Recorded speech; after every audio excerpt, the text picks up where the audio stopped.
మీరు స్వామివారి అనుగ్రహంలోకి ఎలా మరియు ఎప్పుడు వచ్చారు? 1966లో జూలైలో జంషెడ్పూర్లో టాటా ఐరన్ అండ్ స్టీల్ కంపెనీలో పనిచేస్తున్నప్పుడు ఒక అనుకోని సమస్య పెద్దది ఎదురైంది. నేను ఇంట్లో ఉన్న వాళ్ళమందరం ఆ సమస్యని ఎదుర్కోలేక చాలా బాధపడుతున్నాం. ఆఫీసులో కూర్చుని ఆఫీస్ పని మీద ఇంట్రెస్ట్ కూడా చూపెట్టడానికి వీల్లేనంత సమస్య. ఏం చేయడమో ఏమి ఆలోచన రావడం లేదు. ఓ మధ్యాహ్నం ఒక ఆయన వచ్చి సత్యం శివం సుందరం వాల్యూమ్ 1 తెలుగు తీసుకొచ్చి చాలా క్యాజువల్గా, చూడండి ఎప్పుడున్నా వీరున్నప్పుడు మాట చదువుకుని తర్వాత నాకు ఇచ్చేయండి అని వెళ్ళిపోయాడు. అక్కడ పెట్టండి అని చెప్పేశాను. ఆయన పెట్టేశాడు. తర్వాత దాన్ని బ్రీఫ్ కేసులో పెట్టుకుని ఇంటికి వెళ్ళిపోయాను. ఇంటికి వెళ్ళాగానే అడిగాను మా అమ్మని, నా భార్యని, సమస్య రిజాల్వ్ అయిందా అని. లేదన్నారు. ఏం చేయాలో తెలీదు. కాస్త స్నానం చేసి ఈ పుస్తకం చదవడం మొదలెట్టాను.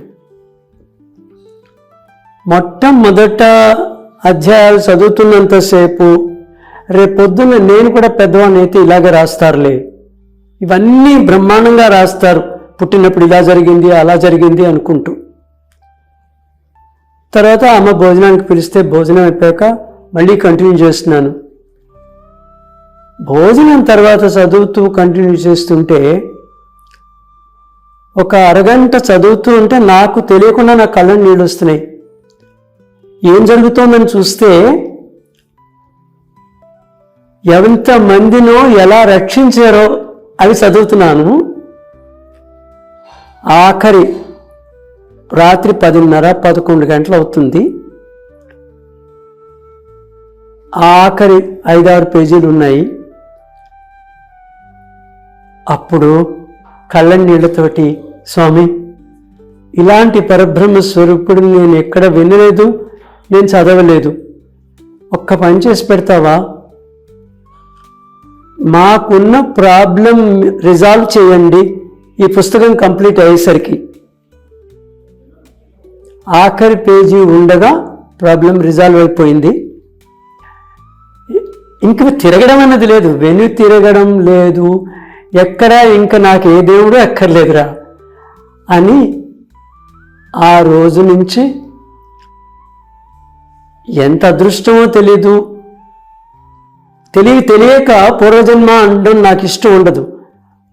ఎందుకో పిచ్చి ప్రేమ నాకు ఆయనంటే, ఆయనకి నేనంటే ఎంతో అభిమానం. అలా జరిగింది అది 1966 జూలై. మీకు చెప్పాల్సిన విషయం ఇంకొకటి ఉంది. ఏంటంటే 1985దో 84దో జ్ఞాపకం లేదు, ఇంగ్లీష్లో when the door bell rang అని ఒక ఆర్టికల్ ఉంది సనాతన సారథిలో. అది తెలుగులో అన్ని భాషల్లోనూ వేశారు. ఆ రోజుల్లో నాకు తెలియదు, తర్వాత తెలిసింది. అన్ని భాషల్లోనూ వేసి తెలుగులో వేసింది మాత్రం ముందు స్వామికి చూపెడతారట తెలుగు సనాతన సారథి. తెలుగు సనాతన సారథిలో ట్రాన్స్లేటర్ గారు సవాలు స్వీకరించిన సాయీసుడు అని వేసేట. స్వామి చూసి ఏంటిది అంటే, కాదు స్వామి, భానుజీరావు రాశాడు, నిజంగా ఒక ప్రహ్లాదుడిలాగా, నేను భానుజీరావుని ఏమి అనడం లేదు, వాడు అమాయకుడు, మీరందరూ ఇలా అంటే లాగా అందరికీ నేను వెళ్ళిపోతాను అనుకున్నావా వాడికి చేసినట్టు అన్నారట స్వామి. ఆ ఎడిటర్ గారు నాతో చెప్పుకుని ఎంత సంతోషించి, నిన్న అమాయకుడు అన్నారు, నన్ను కేకలేశారు అనుకో, సవాలు స్వీకరిస్తాడ్రా అని అన్నారట. నేను చక్కగా రాశాను when the door bell rang అని. ఎందుకంటున్నానంటే ఒక్కసారి తెచ్చుకునే తన దగ్గరికి తని ఎప్పుడు వెళ్ళలేడు నాయనా. నా జీవితంలో నేను నేర్చుకున్నది నా మొదటి అనుభవంతో శ్రీవారి దగ్గరికి వెళ్ళేది మనం కాదు, ఆయన తెచ్చుకుంటారు. ఎవరిని తెచ్చుకుంటారో ఏం చేసుకుంటారో అంతా ఆయన కృప. మీ మొదటి దర్శనం ఎలా జరిగింది? ఆ సమయంలో మీకు ఏ విధమైన అనుభూతి కలిగింది? 1970 జనవరి సింగపూర్లో 1967 నుంచి ఉద్యోగం ఇచ్చారు. 1970లో 3 ఏళ్లకు ఒకసారి మీ దేశం వెళ్ళి 3 నెలలు ఉండండి అని చెప్పేవారు. సో నేను నా భార్య అనుకున్నాం, ఈసారి పుట్టపర్తి వెళ్ళి ఒక్కమారు స్వామిని చూడాలి. పెద్ద ప్రాబ్లం నుంచి మనని బయటికి తీసుకొచ్చారు కదా 1966లో. ఒకసారి దర్శనం చేసుకుంటే బాగుంటుంది. ఇప్పుడు మనకి ఎవరన్నా తర్వాత బాధపడితే ఏం లాభం? పుట్టపర్తి వెళ్ళాము. మొదటి 2 రోజులు ఒక గవర్నమెంట్ గెస్ట్ హౌస్లో ఎవరో చక్కటి రూమ్ అది ఇచ్చారు. అప్పుడే సింగపూర్ వెళ్ళిపోయాం కదండి, అంత మంచి బాత్రూములు రూములు అంతా అలవాటు అయిపోయిందండి.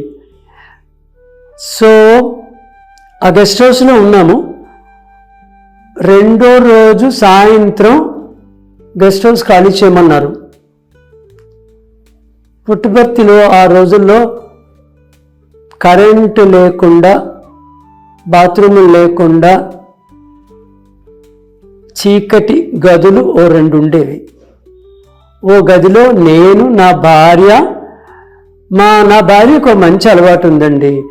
తనొక్కరిది ఎప్పుడు కూడాను నేనే చేసుకోవాలి, నేనే ఉండాలనుకోదు. వాళ్ళ అమ్మగారిని, వాళ్ళ తమ్ముణ్ణి, వాళ్ళ ఒక చెల్లెల్ని కూడా పట్టుకొచ్చింది. 5గురం ఒక గదిలో ఉన్నాము. సాయంత్ర దర్శనానికి రెడీ అవుతున్నాము.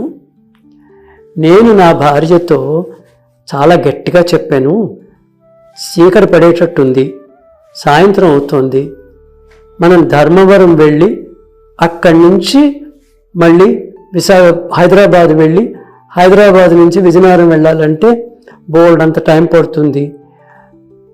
చూడమ్మా, వచ్చాము, చూసాము, అంతకంటే ఏం కావాలి? నా భార్య క్రిస్టల్ క్లియర్గా చెప్పింది, బాబు మనం రాత్రి ఎలాగో అలా వెళ్ళిపోతాం, కానీ సాయంత్రం దర్శనం కావాలి. రైల్లో కూర్చున్న దగ్గర నుంచి స్వామి మాట్లాడారా, ఓ ఇంటర్వ్యూ అయిందా అని అడుగుతారు. అట్లీస్ట్ నా కోసం దయచేసి, పాపం మా అత్తగారు వాళ్ళు కూడా, అయ్యో బాణలా చెప్తున్నాడే, వెళ్ళిపోదామంటే పోనీ వెళ్ళిపోదామే, నమస్కారం పెట్టుకున్నాం కదే ఓ మారు, నువ్వు కూడా ఊరుకో అమ్మా, నీకు తెలీదు అని చెప్పేసింది. 1970లో పుట్టపర్తి.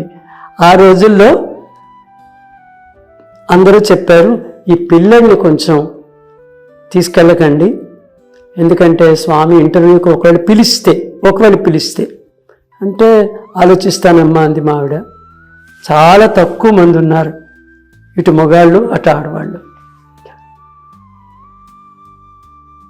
మగవాళ్ళ వైపు నేను కూర్చుని దర్శనం చేసుకున్నాను. ఆడవాళ్ళ దగ్గర మా ఆవిడ్ని లోపలికి పదమ్మా అని చెప్పారట. వెంటనే స్వామి మేము అందరూ రండమ్మా అన్నారు. మా అత్తగారు, తమ్ముడు, చెల్లెలు వెళ్తూ మా పాపని తీసుకెళ్తూ బాబుని, అంటే ఒక ఆవిడ ఎవరో వచ్చిందిట, ఓ 16 ఏళ్ల పిల్ల, నే దగ్గర ఉంటాడమ్మా, వాడు ఏ ఆడదాని దగ్గరికి వెళ్ళడమ్మా అందిట. ఇది రానన్నా అంటే వెళ్ళిపోయాడు వాడు. సో వాళ్ళు అక్కడ పెట్టేసింది, ఆ అమ్మాయి దగ్గర పెట్టేసి వీళ్ళు వెళ్తుంటే నా పక్కనున్న ఒక ఆయన, మీ ఫ్యామిలీ వాళ్ళు వెళ్తే మీరు వెళ్ళొచ్చు అన్నాడు. అవునా అని నేను మెల్లిగా లేచి వెళ్ళబోతున్నాను. నువ్వెక్కడికి అన్నారు స్వామి.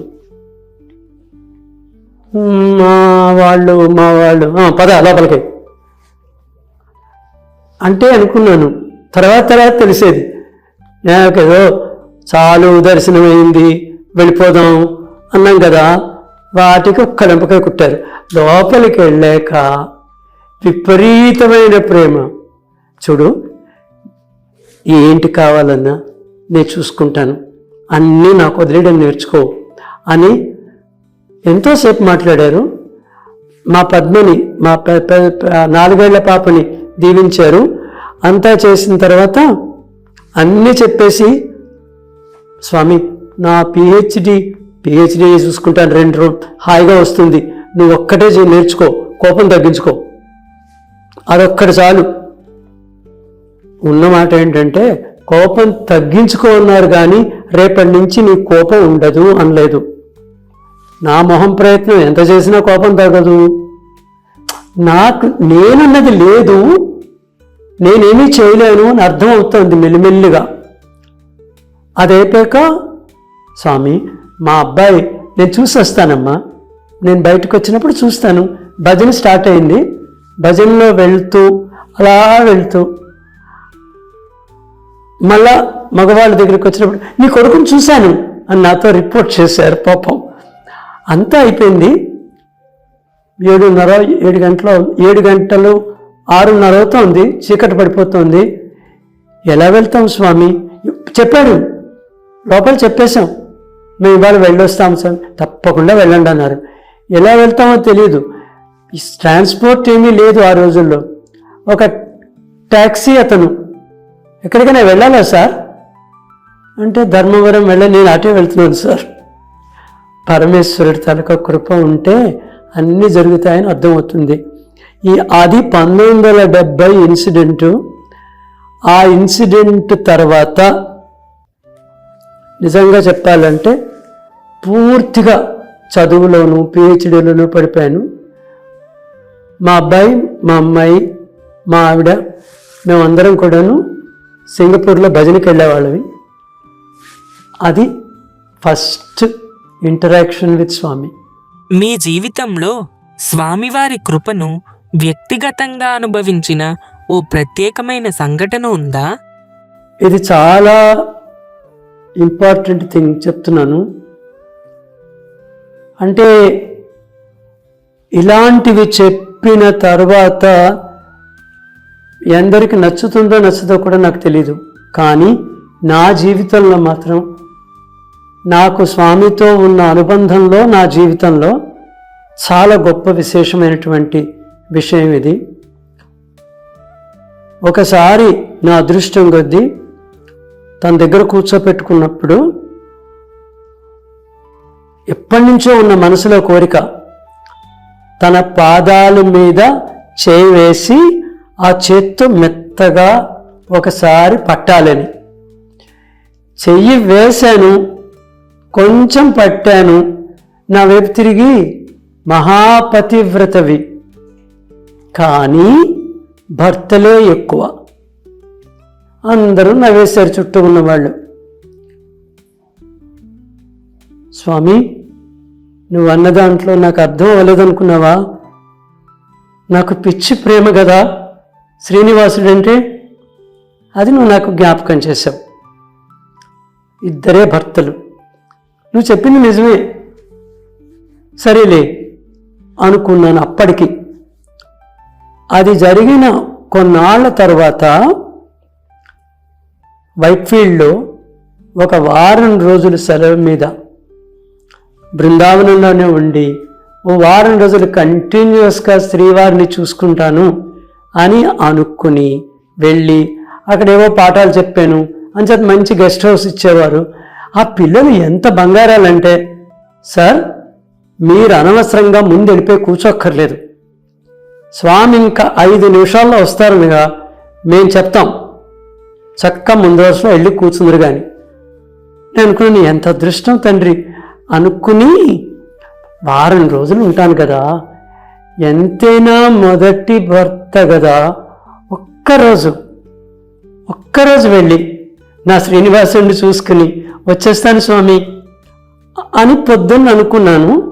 భోజనం అయిపోయిన తర్వాత మందిరం వైపు తిరిగి, స్వామి నాకు నువ్వు చాలు, ఇలాంటి పిచ్చి పెట్టుకొని ఇంకా నాకు నువ్వు చాలు తండ్రి, ఇంక నేను వెళ్ళక్కర్లేదు అని అనుకుని చక్క రెస్ట్ తీసుకుంటున్నాను. మధ్యాహ్నం అంతా 4 గంటలకు అంతకు మా స్టూడెంట్స్ వస్తారు కదా, వచ్చి చెప్తారు. చెప్పినప్పుడు నేను వెళ్తూ ఉంటాను అనమాట. బట్టలు అన్నీ వేసుకుని అలా కూర్చుని హాయిగా ఎంజాయ్ చేస్తున్నాను అన్నిని. ఆ గెస్ట్ హౌస్ తలక డాబా దగ్గర నిలబడితే వచ్చేవాళ్ళు వెళ్ళేవాళ్ళు ఎవరెవరు వచ్చి కూర్చుంటున్నారో ఎవరు వెళ్తున్నారో అన్నీ కనపడతాయి. అలా చూస్తుంటే సడన్గా ఓ లారీ, ఓ 2 బస్సులు, ఒక లారీలో పళ్ళ గంపలు, పూల గంపలు. కిందకెళ్ళి అప్పుడుండే వార్డెన్ అడిగాను, ఎవరు వచ్చేస్తున్నారు, ఇంకా వెళ్తూనే ఉన్నారు అంటే తిరుమల నుంచి అందరూ వచ్చారు. నా కళ్ళ నీళ్లు, నువ్వెందుకురా వెళ్తావు, నీకు కావాలి కదా, నీ మొదటి భర్త నా దగ్గరికి వస్తాడులే. అంత విశేషమైనటువంటి ఇన్సిడెంట్ నా లైఫ్లో ఎప్పుడు జరగలేదు. నా ఇంత ప్రేమ నీకు, నువ్వు వెళ్దాం అనుకున్నావా, ఉండు, మళ్ళీ వద్దనుకున్నావు కదా, ఉండి తెప్పిస్తాను. అది ఒక్కటేనండి నేను నేర్చుకున్నది. ఏమి కష్టపడక్కర్లేదు తన ప్రేమని పొందడానికి, తనని ప్రేమిస్తే చాలు. ఎంత అదృష్టం నిజంగా. అప్పుడే నేను అనుకున్నాను, ఆ తిరుమల నుంచి వచ్చిన ఎగ్జిక్యూటివ్ ఆఫీసరు అందరూ ఆ కార్నర్లో కూర్చున్నారు, ఎప్పుడు ఈ ముందు వరుసలో కూర్చుంటాను, ఈసారి అటుపక్క ముందు వరుసలో కూర్చుందాం, స్వామి వెళ్తే ఎలా వాళ్ళు మాట్లాడతారో ఎలా పూజించుకుంటారో అన్నీ చూద్దాం అనుకుని కూర్చుంటే నా దగ్గర నిలబడి ఎదురుకుండా నిలబడ్డారు.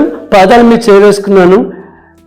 ఇలా ఎత్తి కళ్ళెత్తి చూస్తే వెండి విగ్రహం, స్వామి మొహం అంతా వెండి. నన్ను అడిగారు, పుట్టపర్తిలో అందరూ బాగానే ఉన్నారా అని అడిగారు నన్ను. అప్పుడు చెప్పాను నేను, స్వామి నీ భక్తులు బంగారం, నీ పిల్లలు బంగారం, నా స్వామి బంగారం, అందరూ బాగున్నారు స్వామి. ఎందుకంటే అంతకు ముందే ఒక సెమినార్ జరిగింది, ఆ సెమినార్లో నేను పార్టిసిపేట్ చేశాను. అప్పుడు అనుకున్నాను, చాలు, లైఫ్ అంతటికి చాలు, నువ్వు ఇచ్చినటువంటి బ్రహ్మాండమైన అవకాశం, తిరుమలేశ్వరుని తీసుకొచ్చావు, నా స్వామివి. ఇంకా నాకు అర్థమైపోయింది, ఎక్కడికి నేను వెళ్ళక్కర్లేదు, నువ్వు పంపిస్తే వెళ్ళాలి, నువ్వు చెప్తే వెళ్ళాలి, అంతేగాని ఇంకా నాకేం లేదు అడగడానికి అనుకున్నాను. అది చాలా చాలా మొమెంటస్ గ్రేట్ థింగ్. అది నా జీవితంలో మరో రాని విషయం.